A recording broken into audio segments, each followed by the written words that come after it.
Nancy, thank you so much for joining us on the B2B podcast stories. We'd like to get started by knowing a bit more about you. So please tell us about you, tell us your story, and tell us what is your business. I'm about the most extroverted person who was ever born on this earth. From the time I was 3 years old, my mother would take me to the grocery store with her, and she'd be pushing me in the car, and I'd be like introducing myself to people. Hi, I'm Nancy. What's your name? I want to meet you. I'd like to go to your house. So I've always been very curious about other people. And it has helped in my career because I do public relations and I know a lot of people just because I'm interested in them. It's not that I'm interested in having people meet me. I'm interested in learning more about other people and actually other people around the world because, as you know, Guillaume, I spent my junior year of college in France, in Normandy. And Voila. I spoke French, and actually I was a French teacher after for a period of time when I returned to the US.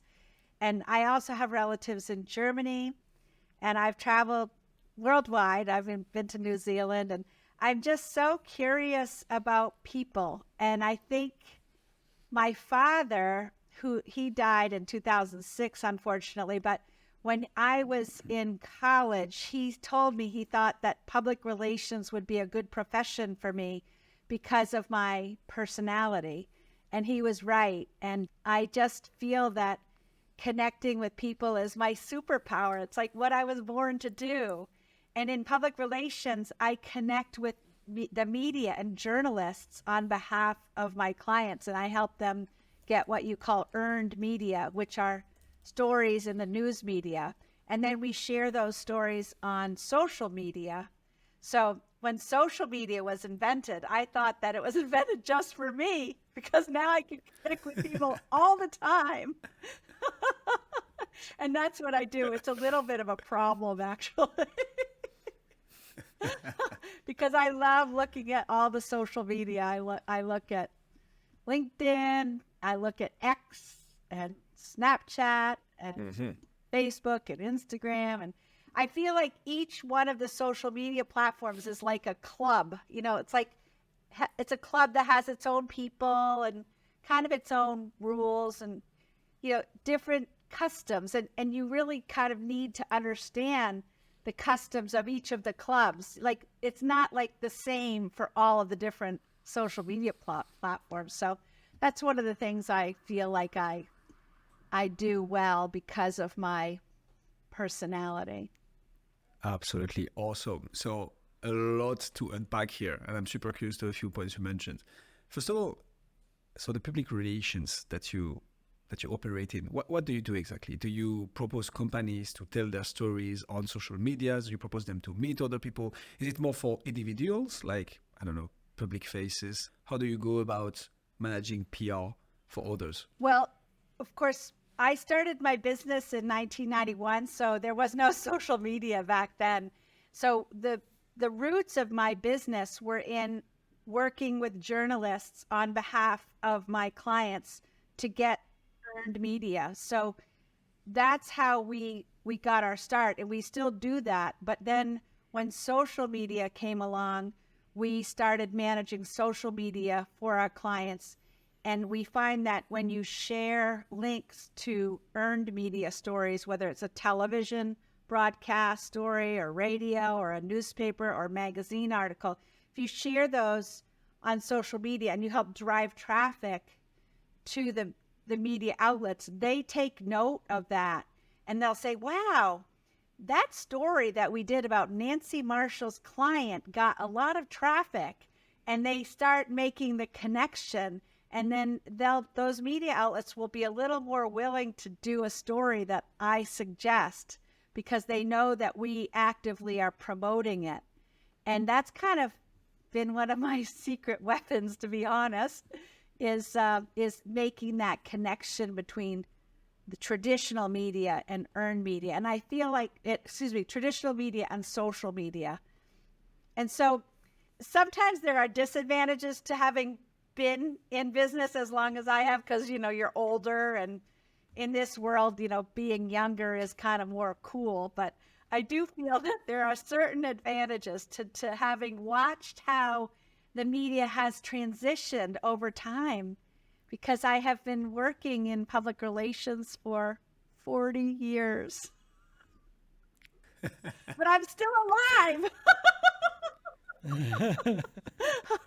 I still got some miles in me.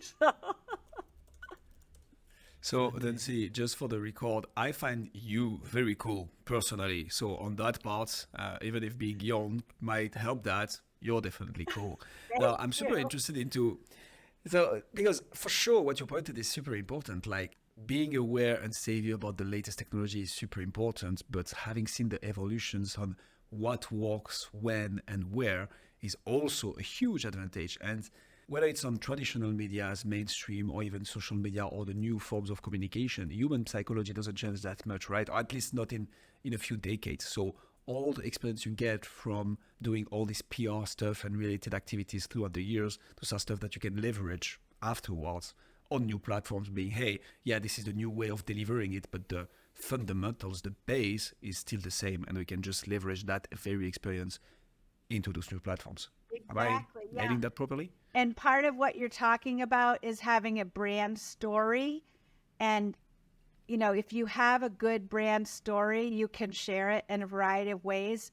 And something I'm doing now is keynote speaking. So I speak at conferences and I conduct workshops. So I help people to become better at networking, because I realize that it's not natural for everyone to do networking. I mean, it comes naturally for me, but I try to teach even people who are very introverted how they can do networking. So that's all part of my personal brand manifesto, which is what I call it.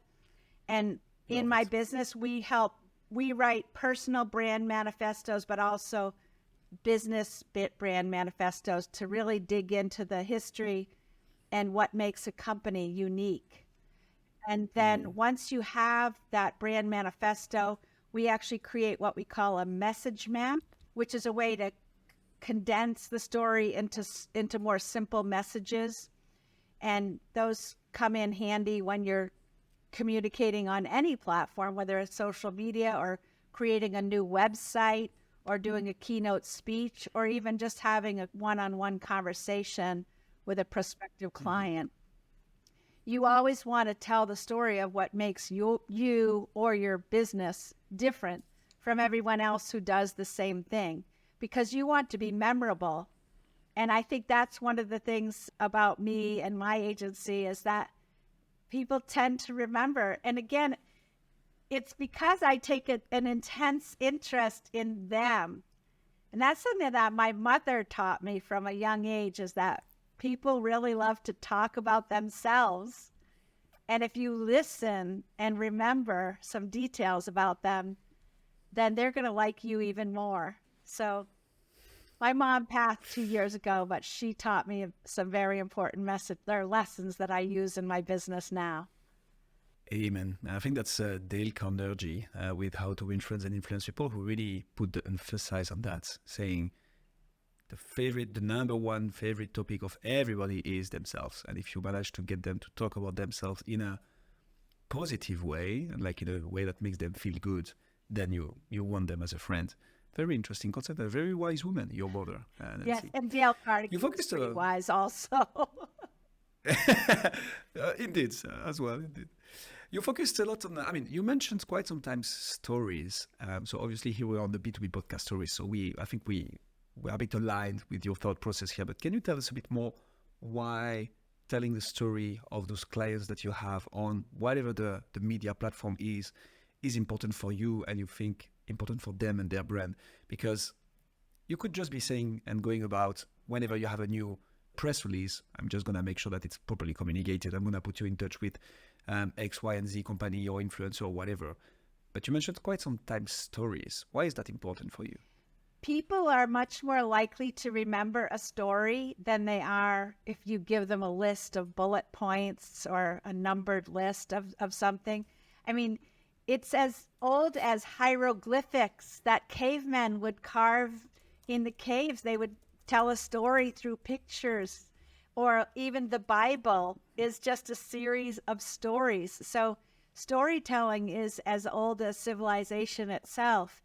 And, you know, when I told you the story about myself as a 3-year-old being pushed around in the grocery cart, that's kind of symbolic of my personality even today. So I think that storytelling is important to illustrate a point, and it's something that people can not only remember, but they'll also repeat it to other people, because one of your goals is you want to be referable. You want someone to refer you to others. And the best way for them to refer you is through a story. And that's how you get word of mouth marketing, which is the most powerful kind of marketing, is word of mouth. 100%. One last point that you mentioned at the beginning that I'm super interested into, Nancy, is Snapchat. How do you do public relations on Snapchat? I thought, and Snapchat? I might be part of it. Yeah. Snapchat. Well, How do you go about that? yeah, I mean, I just know because I have 2 sons who are I've learned a lot. My boys are 28 and 31 years old, and I'm very grateful for a lot of reasons that I had these sons. But one of the reasons is that I've learned so much from them and their friends. They were both into ski racing. They were alpine ski racers. And I was always like the mom who would make the lunch for them, or, you know, make them special treats. So they would like to hang out with me too, because I would feed them good food.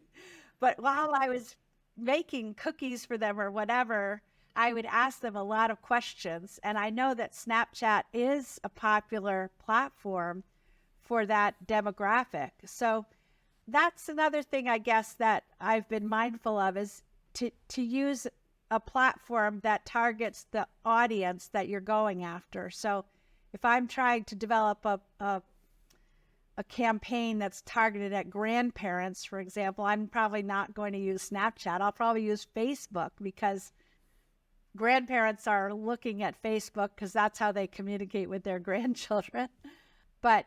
And of course, Instagram is really a great platform for young people and older people alike. And then, of course, LinkedIn, I use that a lot with my clients, because some clients are not comfortable.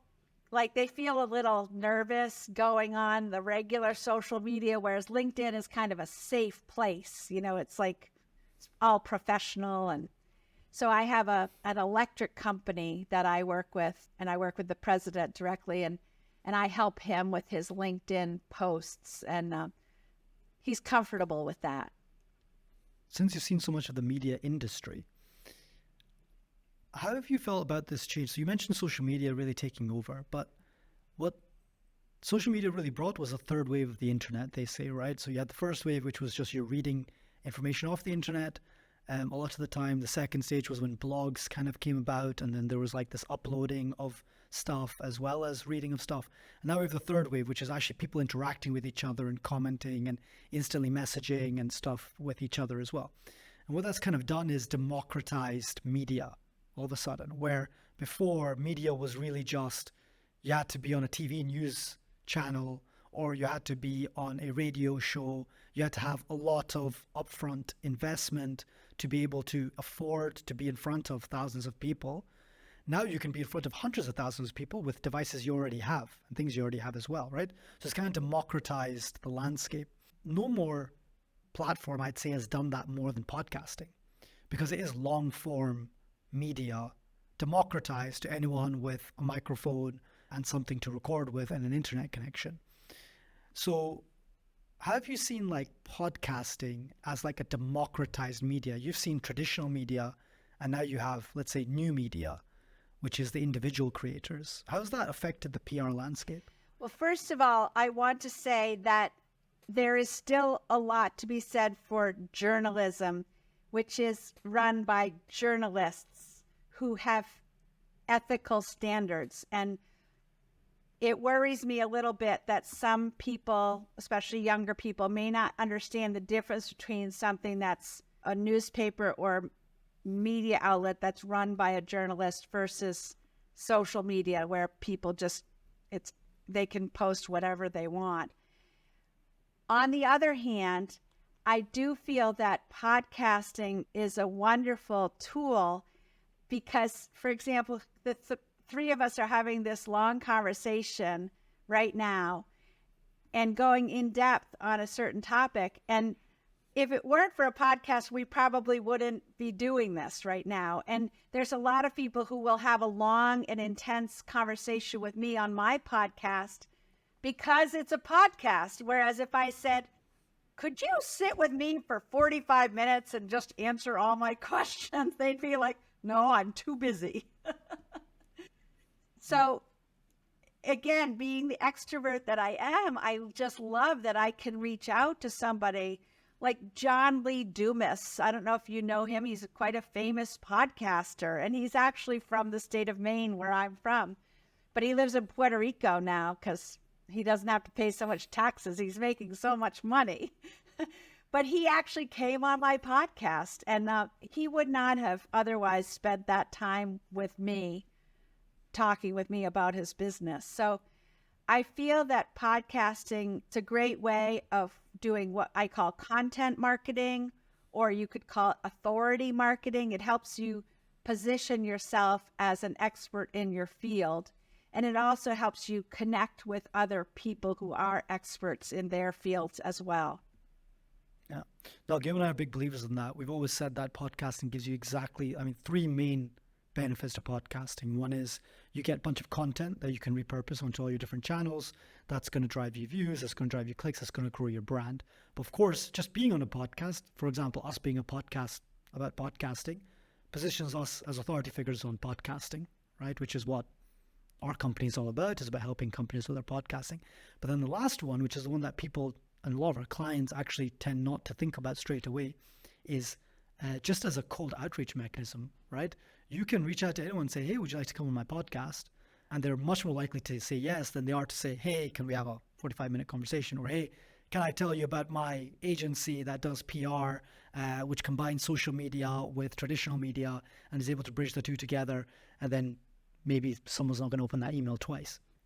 Whereas once they get to know the lovely Nancy and her lovely personality and how nice she makes people feel and how she compliments people's hair and she makes them feel better about themselves because of it and everything, then they're much more likely to say, hey, Nancy's seems like someone we can really trust with our branding. She seems like someone that will communicate with us and listen to us and will take note of us and be a really good agency to work with. I'm glad you used the word trust in that question, because I talk about how people have to know you, like you, and trust you to want to do business with you. So that know, like, and trust sequence, I mean, if they know you but they don't trust you, they're not going to want to do business with you. So a big part of people knowing, liking, and trusting you is having an in-depth conversation and spending time, and again, showing interest in the other person.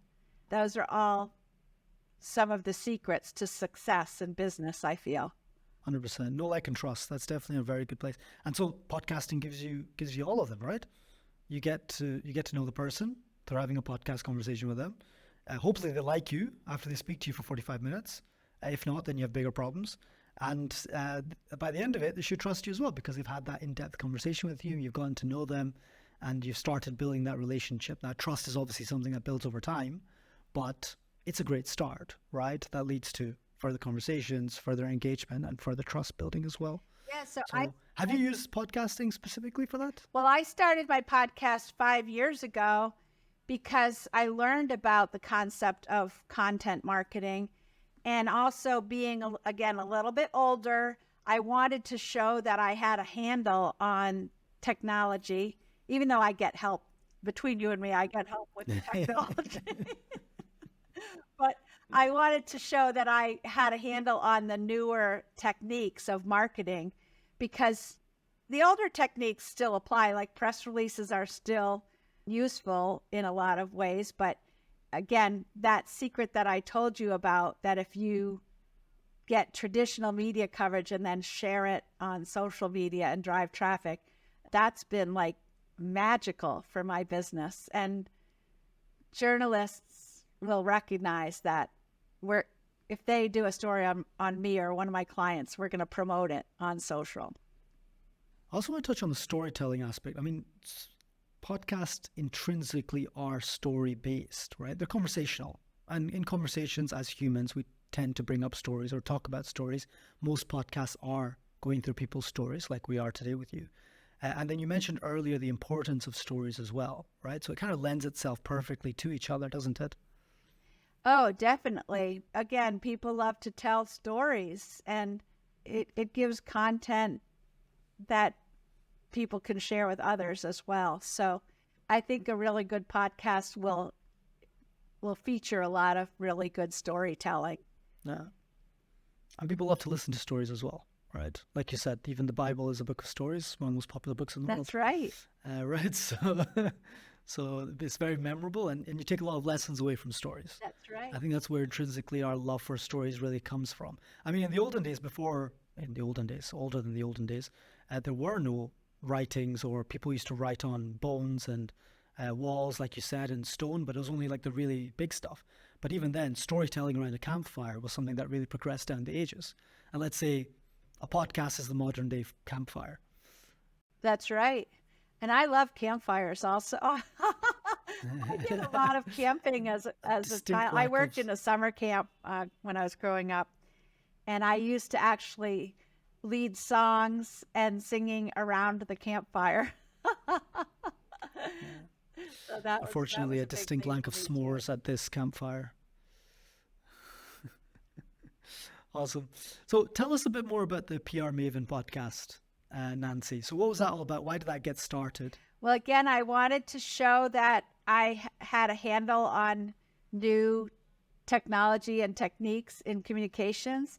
So I started it in 2018 after having attended a conference, actually, that was held at Disney in Florida. It was a conference all about content marketing. And at the end of this 3-day conference, we had to create like a list of goals of things that we were going to accomplish. And I just walked away from that saying, I am going to start a podcast. And I don't think I realized like complex it would be, but I've been very disciplined about putting out a weekly episode ever since then. And every year I give the Golden Microphone Award. So I have this award here. Look at that. So the Golden Microphone Award goes to my most popular guest each year.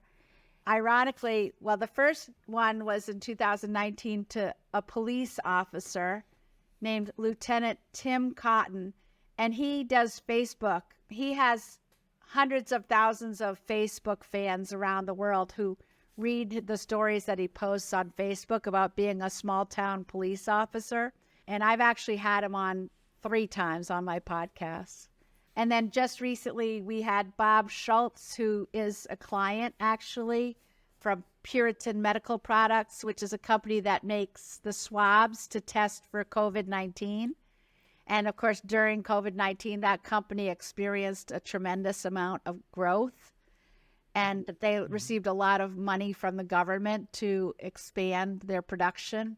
So in that podcast, Bob Schultz told the story of how they grew so fast.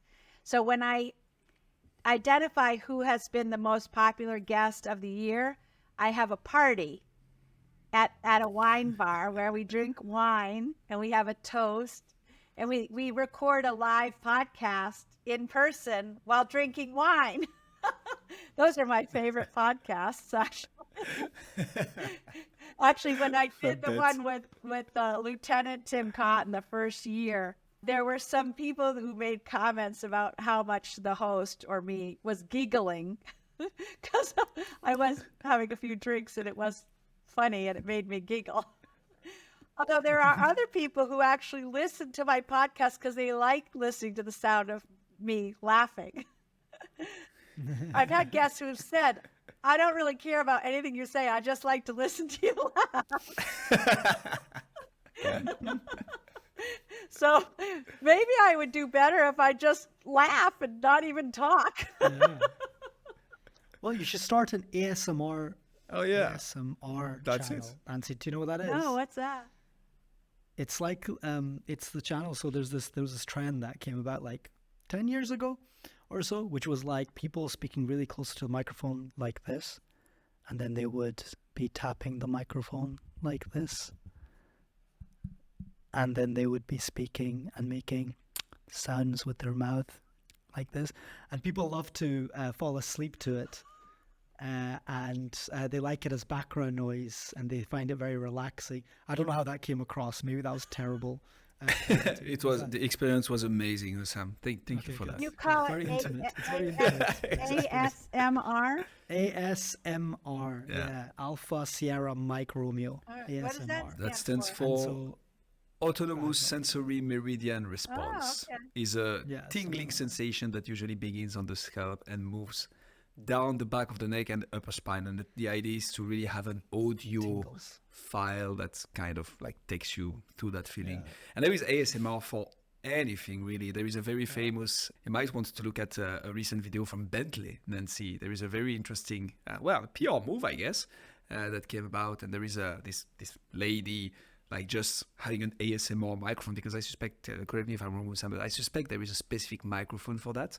And like she just touched all the parts of the Bentley, and like we get to hear the sound of each part of the Bentley. And that, like, I mean, the communication is great because it's just about surfing on that trend with that beautiful car, with that lady touching the car. It's interesting.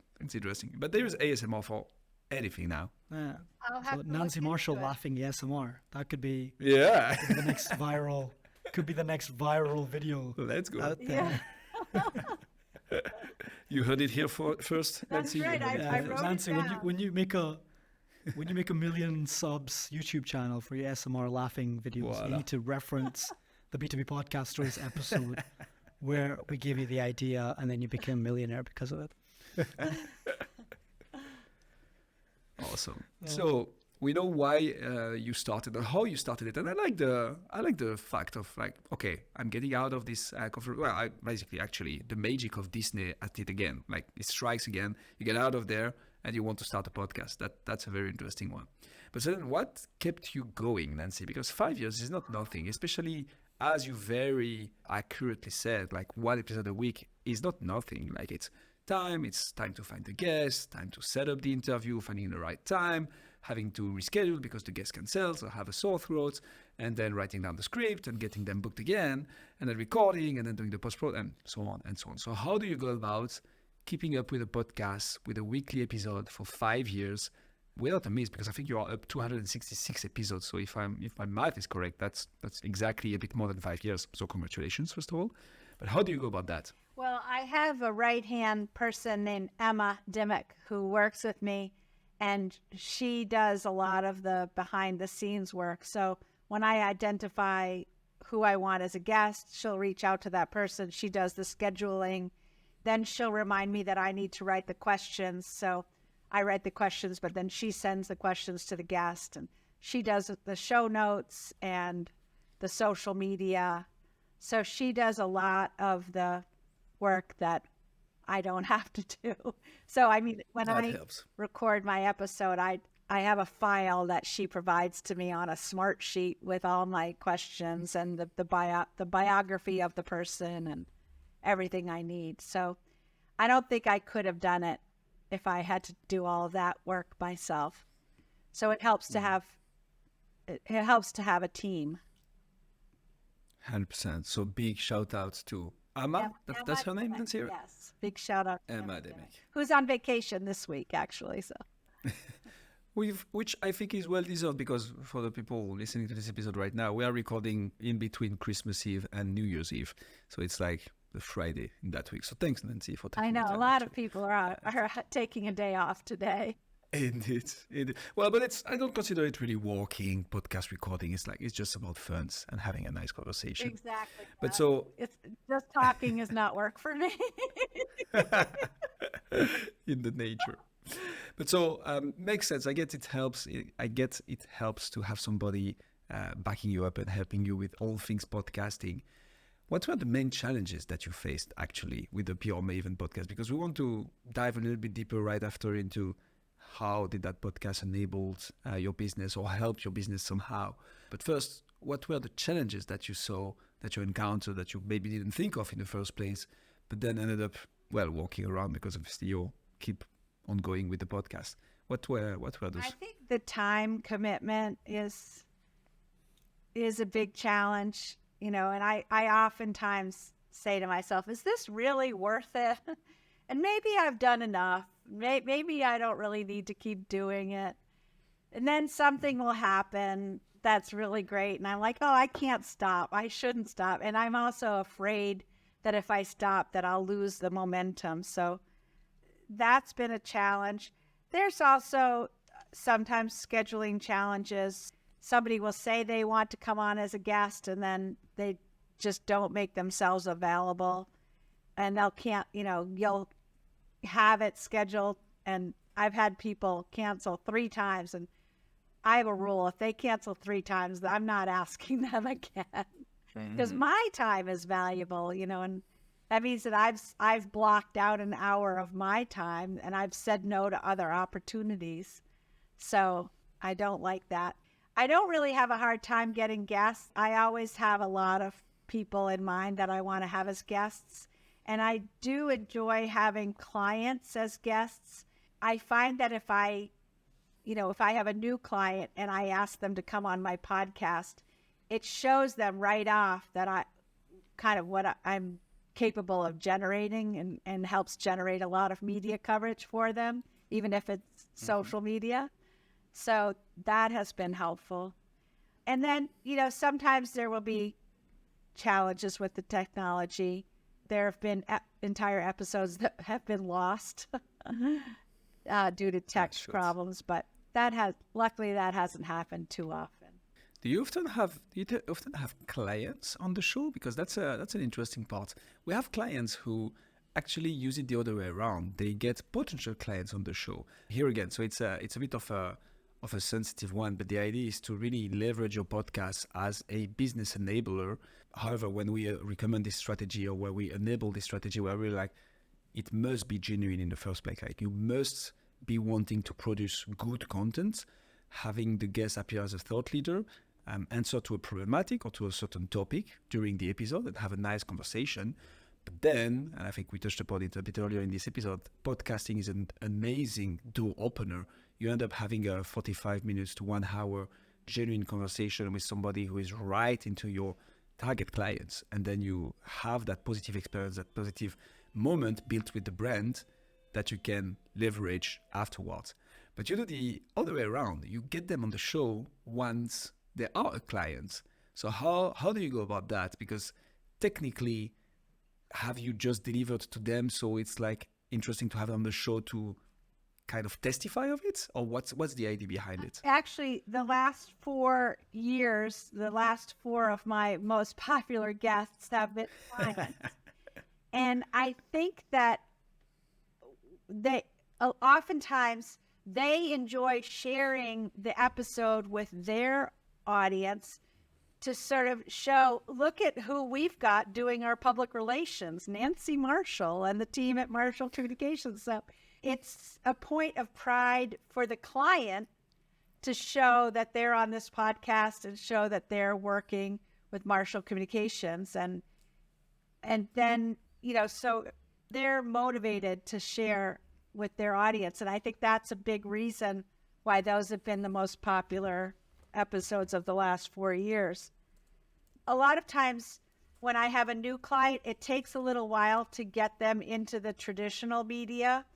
So this is something I can do for a new client very soon after they sign the contract. I'm like, okay, now that we're working together, we're going to get you on the PR Maven podcast. So it's something that generates some results very quickly.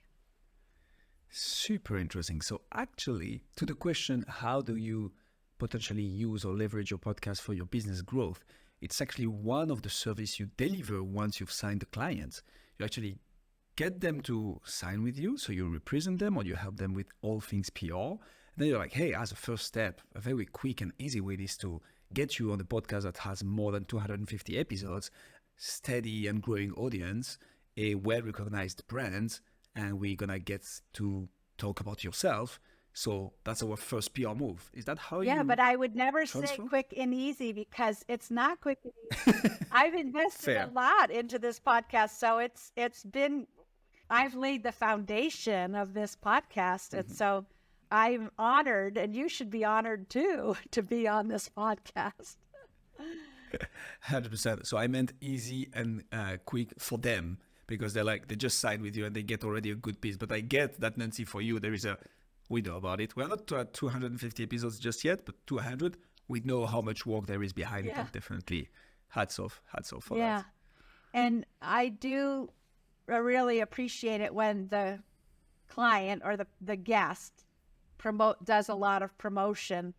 I actually get kind of mad when people don't share it with their contacts and on their social. So when we invite someone to come on, we kind of ask them to agree up front that they're going to share it. And again, that's one of the reasons that Lieutenant Tim Cotton, who was my first Golden Microphone Award, he has so many. If you look him up on Facebook, I think he has something like 300,000 followers on Facebook. And he writes these really long stories. Like he said when he started doing that, people said, nobody's going to read that. But he does. He has hundreds of thousands of people. They're mostly women that love to read his stories. And so he has generously shared the episodes that he's been on with his audience. And that's part of the reason why those episodes have been so popular. So what's the genre of his police stories exactly that He women writes like to read them about so being much? kind. And he talks about how, usually you don't think of a police officer as being a kind person, but he tries to share stories of kindness and how police officers are actually helping all of us. So yeah, you could look him up on Facebook, Lieutenant Tim Cotton, and you'll see. I think on But Facebook let's it might be Tim Cotton Writes. Tim Cotton writes, but let's put a link towards it. I mean, what's with the Tim Cotton writes? Actually, Google even proposes it to me. See, he has a website as well. Yeah, he Super cool. is semi-retired now, and he writes books also, and he does speeches also. So he's a good storyteller. You talk about a storyteller. He'll tell a story about, I don't know, helping a homeless person on the street, or even like arresting a person, but being kind in the process while arresting somebody. And We'll definitely put the link in the description. I have it just here. Apparently, he has a dog because his profile picture is a dog. His banner picture is a dog, and his latest posted picture is a dog. yeah, he loves his dog. But I think I got him. We'll put the link in the description for people interested into Tim Cotton and see what he does. That's awesome, Nancy. And I mean, definitely love the concept of the golden microphone. I mean, I might steal it, and you might be our first golden microphone winner. Who knows? Can we get together and drink wine? That we will hold you to it, Nancy. Careful. Either you're going to have to come to the U.S. or I'll have to come to Belgique. Shoot. Oh, yes.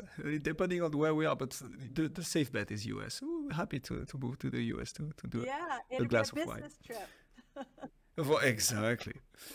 But so speaking of which, I'm interested into understanding a bit how these events work, because that's, in my mind, that's another kind of podcast-enabled event that, of course, is all about the podcast. But if you bring clients on the show, if you bring potential clients on the show, if you bring personalities on the show, and you make the event about the podcast, that's ultimately somehow potentially, ground for business opportunities for Marshall Communications, right? So was it intentional to have it this way, or did you just want to create something around the podcast in person? So you're just like, hey, let's organize that. And turns out it's also a good business enabler. Well, anytime you can get people together for a common purpose to celebrate, and actually, if you do a live podcast, people can kind of see behind the curtain, sort of like the magic that happens. True. So I'm actually going to be doing keynote presentations in 2024 where I will also do a podcast with the conference organizer. So I have my first one coming up in April of 2024. I'm the keynote speaker at a conference, and I'm also going to do a live podcast at the event. So that's kind of my new goal, is to do those kinds of presentations around the world. Sounds fun. Sounds like a lot of fun. A lot of traveling as well. So you get to things. But how do you take your podcast equipment with you? That's going to be a bit of Yeah, heavy that's luggage. going to be a challenge. I haven't really figured that out, because right now when I have these parties, I just do it locally. But I know I should be able to do it on my own. But I have to figure that out.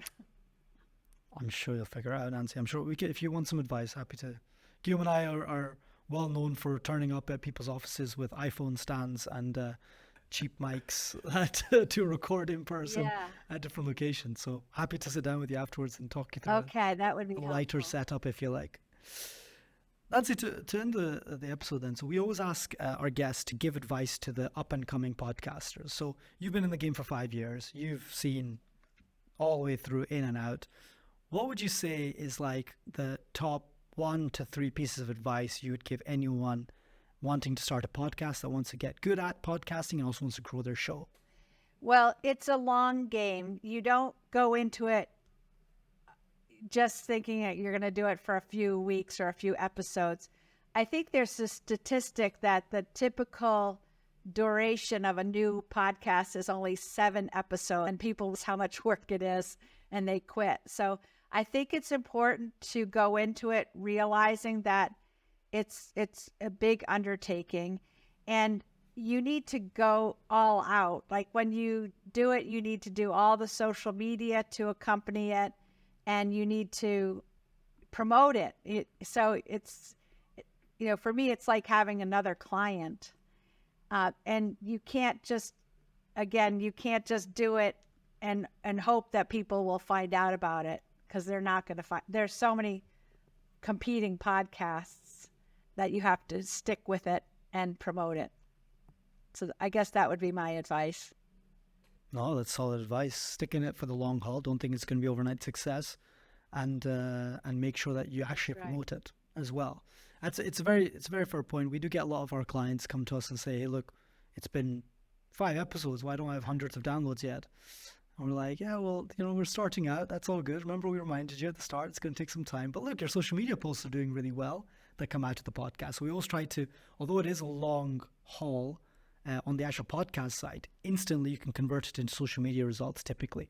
So that's where we kind of try to get people to be a little bit, satisfy their itch about, oh wait, there's nothing, the podcast isn't growing. So that will get there. I mean, if you look at, so Guillaume and I have this podcast that we started podcasting 2 years ago, approximately, and we've been podcasting 2 episodes a week, up to 4 episodes a week ever since. And in that situation as well, to this day, episode 1 is always our top 5 most downloaded podcasts episodes. Now ours is a bit more of a sequential one. We were explaining, treasury concepts or banking concepts to people. And the first episode was, what is corporate treasury? But it's to this day in the top 5 to 10 episodes every single month whenever we review our analytics. So the long tail of that, it just compounds. Do you see that as well? Do you see old episodes pop up all the time? Again, Tim Cotton, because sometimes because mostly how he communicates is through the written word. A lot of people come to my podcast because they like to hear how he speaks, and the sound of all those hundreds of thousands of women who normally read his Facebook posts want to hear the sound of his voice. And we actually even got comments about that on my podcast, like, oh, this is the first time I've ever heard him speak. So I guess that's another bit of advice, is if you do have a popular guest, it is a good idea to have them on more than once.